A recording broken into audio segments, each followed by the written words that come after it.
Hello guys, আজকে আমি explain করব ব্লিচের এপিসোড নাম্বার 15। বাট তার আগে কিছু কথা। আমার চ্যানেলে স্ট্রাইক আসার ফলে চ্যানেলের রিচ অনেক কমে গেছে, ভিউও কমে গেছে, দেখতে পারতেছো। আর স্ট্রাইক আইছে কেন? কারণ ভাই আমি ভিডিও ক্লিপ ইউজ করি সেই জন্য। আর এরকম দুইটা স্ট্রাইক আসলে কিন্তু ভাই আমার চ্যানেল পুরোপুরিভাবে বন্ধ হয়ে যাবে। সো বুঝতে পারতেছো কতটা রিস্ক নিয়ে ভিডিও দিতে হচ্ছে।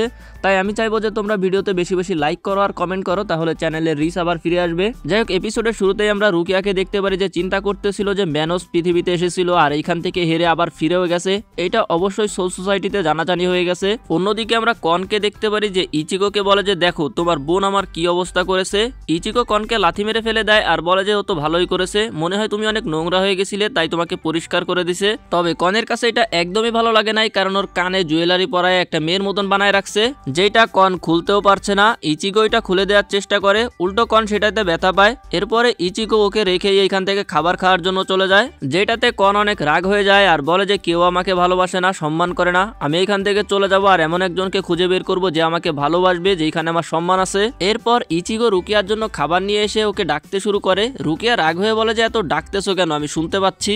ইচিগো জিজ্ঞাসা করে ওর কি হয়েছে, কিন্তু রুকিয়া কিছু না বলেই সেইখান থেকে বের হয়ে যায়, যেটা দেখে ইচিগো কিছুটা অবাক হয়ে যায়। অন্যদিকে দেখতে পারি কন অলরেডি বাসা থেকে বের হয়ে আসছে আর ও রাস্তায় নতুন কাউকে খুঁজতেছিল।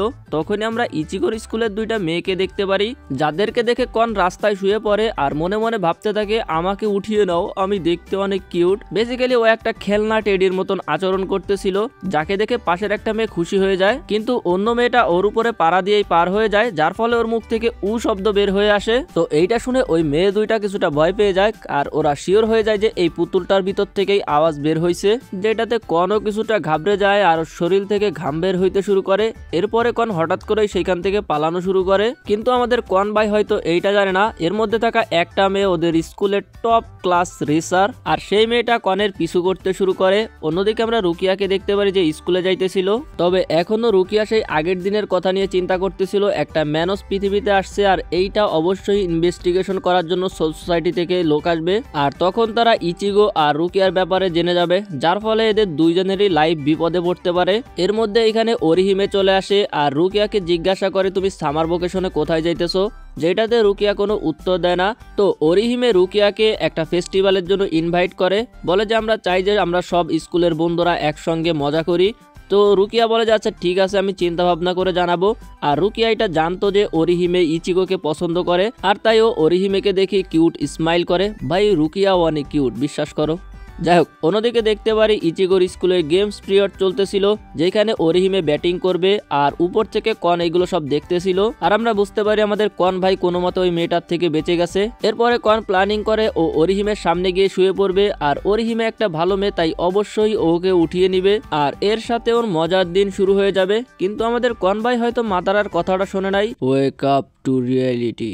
কেননা কন যখনই মাটিতে যায় তখনই তাৎসুকি কনকে একটা বলের সঙ্গে জোরে কিক করে, যেই বল সরাসরি অরিহিমের দিকে যাচ্ছিল, আর আমাদের অরিহিমে ব্যাট দিয়ে জোরে সেইটাকে বাড়ি মেরে একেবারে আকাশে পাঠিয়ে দেয়।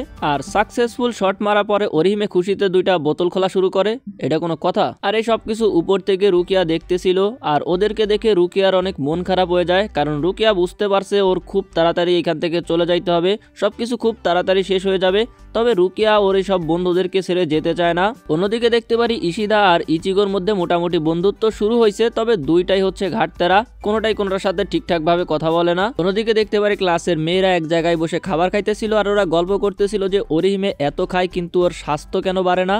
তো একটা মেয়ে বলে যে ওর স্বাস্থ্য বাড়তেছে, বাট অন্যদিকে তোমরা বুঝতে পারছো ভাই। এর মধ্যে একটা মেয়ে রুকিয়াকে জিজ্ঞাসা করে তুমি আর ইচিগো কি ডেট করতেছো। এইটা শুনে রুকিয়ার মুখ থেকে খাবার বের হয়ে যায় আর বলে যে আরে না না, আমরা তো জাস্ট নর্মাল ফ্রেন্ড। এইটা শুনে পাশে থাকা অন্য একটা মেয়ে বলে যে তাহলে আমি ইচিগোকে পটিয়ে নেই। আসলে এই মেয়েটা কনফার্ম করতে চাচ্ছিল ইচিগো সিঙ্গেল আছে কিনা। এর মধ্যে চিজিরো চিল্লায় বলে ওঠে তোমরা যার ইচ্ছা পটিয়ে নাও, যাকে ইচ্ছা পছন্দ করো, আমার কিছু আসে যায় না, আমি তো শুধু অরিহিমেকে পছন্দ করি। আর এইটা শুনে তাৎসুকি ওকে মারতে শুরু করে। অন্যদিকে দেখতে পারি কন উরাহারা শপের ওইখানে পৌঁছাই গেছে, যেখানে জিনতা আর উরুরু ওর জন্য আগে থেকেই অপেক্ষা করতেছিল, আর কন যাওয়ার সঙ্গে সঙ্গেই ওরা একটু খাতিরদারি করে দেয়। এর মধ্যে সন্ধ্যা হয়ে যায় আর আমরা দেখতে পারি ইচিগো আর রুকিয়া বাসার দিকে ফিরে যাচ্ছিল।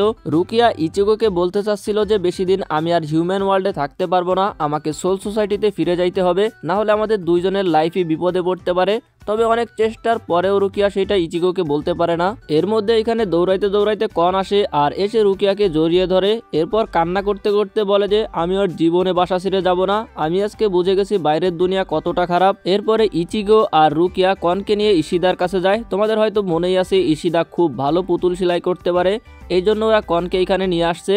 তো ইশিদা চোখের পলকে কনের এমন অবস্থা করে ফেলে, মানে তোমরা লিটারালি দেখো ওরা একটা মেয়ে বানায় রাখছে। আর কনকে দেখে ইচিগো আর রুকিয়া পর্যন্ত শক হয়ে যায় যে ভাই কি বানায় রাখছে। ইভেন কন নিজেও অনেক রাগ হয়ে যায় আর ইশিদাকে একটা লাথি মেরে দেয়। অন্যদিকে আমরা উরাহারা সব দেখতে পারি, যেখানে উরাহারা বাইরে এসে একটা বিড়ালের পাশে বসে। বিড়ালটা উরাহারাকে বলে যে ইচিগো আর রুকিয়ার লাইফ বিপদে আছে, কারণ সোল সোসাইটি অলরেডি অ্যাকশন নেওয়া শুরু করে দিছে। আর এই বিড়ালটা ভাই অনেক ইম্পর্টেন্ট একটা ক্যারেক্টার, যেটা আমরা পরে জানতে পারবো। অন্যদিকে দেখতে পারি ইচিগো রুকিয়ার জন্য খাবার নিয়ে আসছে, তবে রুকিয়া সেখানে ছিল না। আমরা টেবিলের উপরে একটা নোট রাখা দেখতে পারি, যেখানে লেখা ছিল তোমাকে সবকিছুর জন্য অনেক ধন্যবাদ। অন্যদিকে আমরা রুকিয়াকে দেখতে পারি যে বাইরে বের হয়ে চলে আসছিল। আমরা এখানে দুইটা সোল রিপারকেও দেখতে পারি যারা রুকিয়ার উপরে নজর রাখতেছিল, আর ওরা রুকিয়াকে দেখে চিনতে পেরে যায়। আর এই এপিসোড এখানেই শেষ হয়ে যায়। পরবর্তী এপিসোড তোমার সামনে চলে আসছে, ক্লিক করে দেখা শুরু করতে পারো।